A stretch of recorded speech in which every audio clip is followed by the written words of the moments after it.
চ্যানেলে আপনাকে স্বাগত জানিয়ে আজকের আলোচনা শুরু করছি। আজকের আলোচনা বিশেষ একটি রেখার উপরে। কিছু মানুষের হাতে বৃহস্পতির ক্ষেত্রের পার্শ্ব দেশ থেকে একটি বিশেষ রেখা উঠতে দেখা যায়। রেখাটি অনেক সময় শনি ও বৃহস্পতির মাঝখান থেকেও উঠতে দেখা যায়। এই রেখাটি ক্ষুদ্র হয়ে থাকে সাধারণত। তবে এই রেখাটি যে জাতক বা জাতিকাদের হাতে থাকবে তাদের মধ্যে স্পেশাল কোনো বৈশিষ্ট্য বা গুণাবলী থাকবেই। দেখা গেছে যাদের হাতে এই রেখাটি আছে তারাই জ্যোতিষতত্ত্ব অর্থাৎ অকাল্ট স্টাডিজের প্রতি বিশেষ আগ্রহী, এরূপ প্রমাণিত হয়েছে। দেখা গিয়েছে যাদের হাতে সলোমন রিং রয়েছে তারা সচরাচর অজানাকে জানার জন্য আগ্রহী হন এবং সর্বদা নতুন কিছু জানতে চায়। রাজা সলোমনের হাতে এই বিশেষ রেখাটি ছিল বলে এই রেখাটির নাম সলোমন হয়েছে, সলোমন রেখা। রাজা সলোমন ছিলেন জ্ঞানী, গুণী, বিদ্বান, বুদ্ধিমান ও বিচারশীল, তাই তার নাম থেকেই এই রেখাটির নাম হয়েছে। এই রেখাযুক্ত ব্যক্তি শ্রেষ্ঠ ভাগ্যবান হয়ে থাকেন, এমনকি রাজতুল্য হয়ে থাকেন। পরীক্ষা করে দেখবেন হাতের গ্রহ ও মূল রেখাগুলো ঠিকঠাক থাকলে এবং যদি এই সলোমন রেখা থাকে তাহলে সেই ব্যক্তির মধ্যে বিশেষ কোনো গুণ অবশ্যই থাকবে, যার কারণে মোটামুটি সর্বদিক থেকেই সুখী ও আনন্দময় জীবন অতিবাহিত করে থাকেন। তবে একটা কথা সর্বদা মনে রাখতে হবে, করতলের একটিমাত্র রেখা থেকে তার সম্পূর্ণ ফলাফল যেমন বলা সম্ভব না বা বলাটাও ঠিক হবে না। কোনো পরীক্ষার্থী অন্যান্য সাবজেক্টে টেনে টুনে পাশ করে অঙ্কে 99 পেলেও সেই প্রার্থীকে যেমন সাকসেস স্টুডেন্ট বলা যায় না, তেমনি করতলে বিশেষ একটি ভালো রেখা থাকলেও অন্যান্য রেখাগুলো বর্তমান না থাকলে তাকে কোনো মতেই ফলপ্রসূত রেখা বলা যেতে পারে না। তবে হ্যাঁ, যে সমস্ত জাতক বা জাতিকাদের হাতে বিশেষ কোনো স্পেশাল রেখা থাকে দেখা গেছে অধিকাংশ ক্ষেত্রেই তাদের অন্যান্য রেখাগুলো বর্তমান থাকে বা ভালো থাকে। আপনারা রেখাটির অবস্থান সম্পর্কে অবশ্যই বুঝে গিয়েছেন। এই বলয়টি বৃহস্পতির ক্ষেত্রের উপর অর্থাৎ তর্জনীর মূল পর্বের নিচে বৃহস্পতির ক্ষেত্রের উপর অর্ধবৃত্তাকারে অবস্থিত থাকে। এবার আসুন জানা যাক এই সৌভাগ্যময় রেখাটির সাথে বিভিন্ন চিহ্ন বা রেখা যুক্ত থাকলে এবং এই বিশেষ রেখাটির আকার কেমন থাকলে কী ফল প্রদান করে। প্রথমে, যে সমস্ত জাতক জাতিকাদের হাতে সলোমন রেখার সাথে অন্যান্য প্রধান রেখাগুলো স্পষ্ট সুন্দরভাবে থাকবে তারা তাদের যৌবন অবস্থা থেকেই যথেষ্ট উন্নতি করতে পারে। দ্বিতীয়ত, স্পষ্ট সলোমন রেখা বা রিং থাকলে এবং এর সাথে আয়ুরেখা যদি ঊর্ধ্বগামী হয়ে বৃহস্পতিতে পৌঁছায় এবং বৃহস্পতির ক্ষেত্রে কোনো রকম চতুষ্কোণ চিহ্ন বা ক্রস চিহ্ন পরিলক্ষিত হয় তবে তা খুবই শুভ ফলদায়ী। ওই সমস্ত জাতকদের সর্বদিকেই পরিপূর্ণ থাকে, যাকে বলে 16 কলায় পরিপূর্ণ।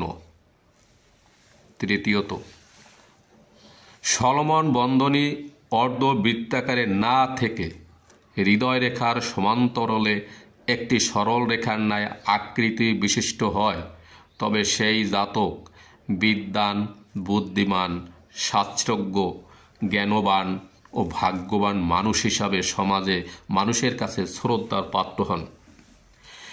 এদের সন্তানরাও খ্যাতিমান ও গুণবান হয়ে থাকেন।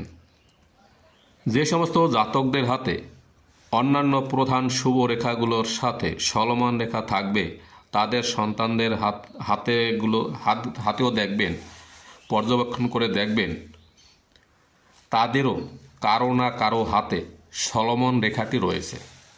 আর যদি নাও থাকে, অন্যান্য প্রধান রেখাগুলো তাদের খুবই সুন্দরভাবে রয়েছে।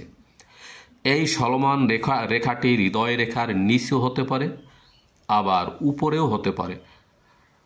তাতে অবশ্য ফলাফলের তেমন পরিবর্তন হয় না। আবার এই বন্ধনীটি অর্ধবৃত্তাকারে না হয়ে সামান্য ঘুরে ভাগ্যরেখাকে স্পর্শ করে, তাহলে সেই জাতক যেমন ভাগ্যবান হয় তেমনই অর্থবান হয়ে থাকেন। প্রচুর পরিমাণে অর্থ এদের হাতে আসে। এরা জ্ঞানবান তো হয়ই, সাথে এদের হৃদয়ও হয় খুবই উদার প্রকৃতির।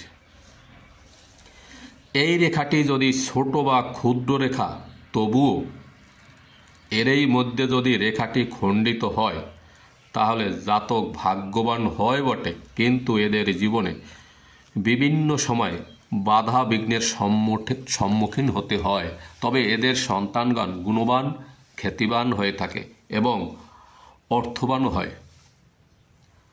আবার রেখাটি বক্র না হয়ে সমান্তরাল রেখার ন্যায় হৃদয় রেখাকে স্পর্শ করলে জাতক হয় ধার্মিক, উদার, দেবদ্বিজ ভক্ত, শাস্ত্রজ্ঞ। এই বন্ধনী থেকে কোনো শাখা রেখা যদি শনি রেখার ক্ষেত্রে প্রবেশ করে, তাহলে জাতক হয় আধ্যাত্মবাদী, সাধক, তন্ত্র সাধক, উদার হৃদয়, শাস্ত্রজ্ঞ, পণ্ডিত। সংসারের প্রতি এদের কোনো আসক্তি থাকে না, এমনকি সংসার ত্যাগী সাধুও হতে পারেন। আবার চলমান বন্ধনী থেকে কোনো শাখা রেখা বেরিয়ে অথবা বন্ধনীতেই যদি শনি রেখা বা ভাগ্যরেখাকে স্পর্শ করে এবং শনি রেখাটি যদি স্পষ্ট সুগঠিত হয়, তাহলে সেই জাতক হবেন ঐশ্বর্যশালী, উত্তেগী এবং উচ্চ স্তরের সাধক হয়ে সিদ্ধি লাভ করবেন। আবার চলমান বন্ধনী থেকে কোনো শাখা রেখা বেরিয়ে আয়ু রেখা স্পর্শ করে অথবা কেটেও যায়, তাহলে জাতক বিদ্বান, বুদ্ধিমান ও বিজ্ঞানে প্রচুর খ্যাতি লাভ করে থাকে। এরা বিজ্ঞান ভিত্তিক যে কোনো বিষয়ের সাথে নিযুক্ত থাকলে অর্থ, খ্যাতি দুটোই লাভ করে থাকেন। আবার চলমান বন্ধনীটি সুগঠিত হলে সেই সঙ্গে রবি রেখা ও ভাগ্যরেখা সুগঠিত এবং কাটাকাটি না থাকলে জাতক হয় বহুমুখী প্রতিভার অধিকারী। এরা জ্ঞানে, বিজ্ঞানে, দর্শনে সুপণ্ডিত হয়ে থাকে। এদের খ্যাতি শুধু দেশের মধ্যেই না, দেশের বাইরেও ছড়িয়ে পড়ে। এরা ধনৈশ্বর্যশালী হয়ে থাকে।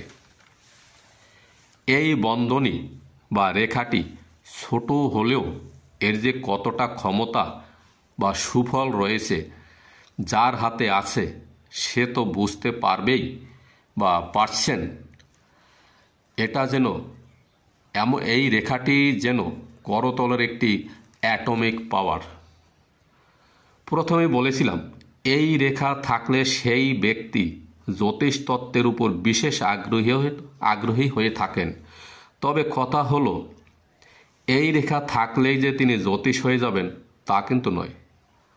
জ্যোতিষতত্ত্ব সম্বন্ধে বিশেষ অভিজ্ঞতা অর্জন করতে হলে জাতককে যুক্তিবাদী তথা অধ্যাবসায়ী হতে হবে।